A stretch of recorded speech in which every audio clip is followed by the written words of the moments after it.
Hi guys. Today we descend into a truly mind-bending psychological horror tale.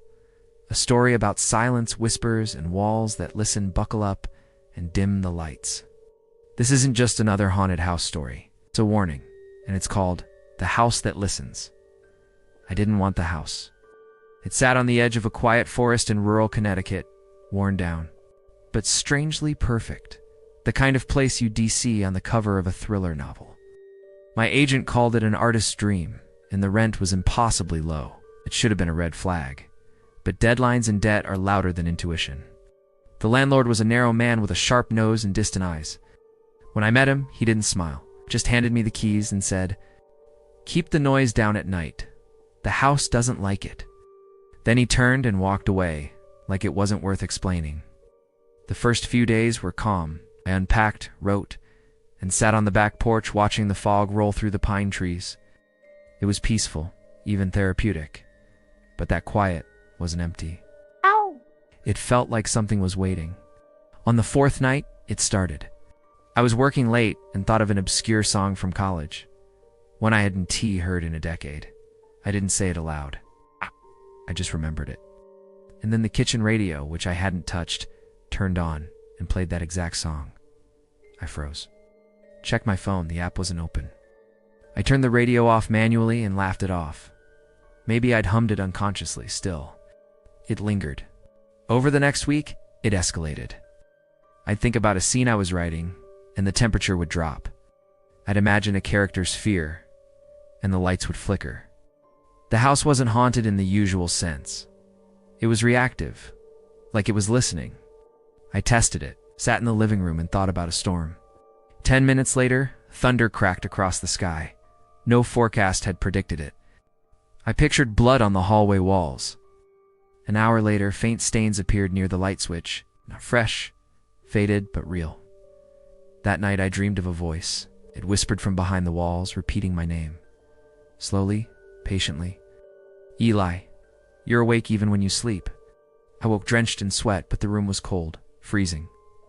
I tried to leave the next morning. Packed my bags, booked a hotel in the next town. But when I turned the ignition, nothing. Battery dead. My phone too. Not drained. Dead. I walked 5 miles to the nearest diner and called a tow truck. The mechanic said the engine looked melted from the inside. He looked at me sideways when I told him where I lived.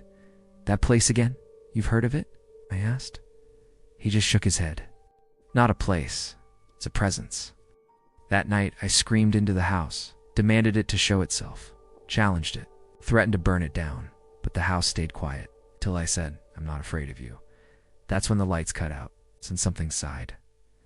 Not wind, not pipes. Breathing in total darkness, I backed into the hallway, heart pounding. Then I heard it. Soft footsteps upstairs. I was alone in the house. I grabbed a flashlight, walked up the creaking stairs. The sound led me to the attic door, one I'd never opened. Inside, dust, a broken mirror, and a rocking chair.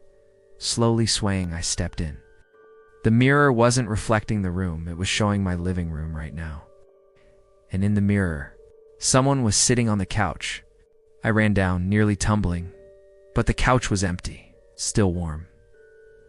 I started hearing whispers during the day, not words, just intent. The house didn't want me to leave. It didn't just hear my thoughts, it fed on them. I tested it again, thought about fire. Minutes later, the fireplace ignited on its own. I imagined a knife. It was waiting on the kitchen counter when I walked in, could give me anything. That was the trap. I became obsessed. I stayed awake for days, pushing the house to its limits. 8. Writing horror scenes, and watching them bleed into the walls. Characters I created whispered to me, and then I dreamed of a room I'd never seen. It was beneath the house, a basement that didn't exist. I searched for it, found a trapdoor under the rug in the study. I opened it. Wooden stairs led into the dark. No lights, no sound, just the scent of damp earth and something older. At the bottom was a door. Behind it, a small room. And in that room, me. I stood, frozen, staring at myself. Same clothes, same face, but his eyes. They were wrong. empty, hollow, like he wasn't seeing the world. He was watching it from the other side. He smiled and said, "We wrote this together." I don't remember leaving. But I woke up in bed, the sun pouring in, birds chirping, normal, peaceful, except the house felt satisfied, like it had eaten, and I was part of the meal. I still tried to leave, got a friend to pick me up, made it 30 miles before I passed out in the passenger seat. When I woke up, I was back in the house, alone. It won't let me go. I write now every day, not because I want to, because it wants me to. The stories come through me, darker every time, more detailed, as if I'm not creating them, just remembering it. And if you're hearing this, if this story reached you, then the house has found a way to speak outside its walls. A new voice, a new home. Don't think about it too long. Don't imagine it, because once you do, it starts listening to you too. Thanks for joining us today. If this tale chilled your spine, don't forget to like, subscribe, and share this story with someone who thinks they're alone at home. And remember, the scariest thing is not when the house creaks, it's when it answers back.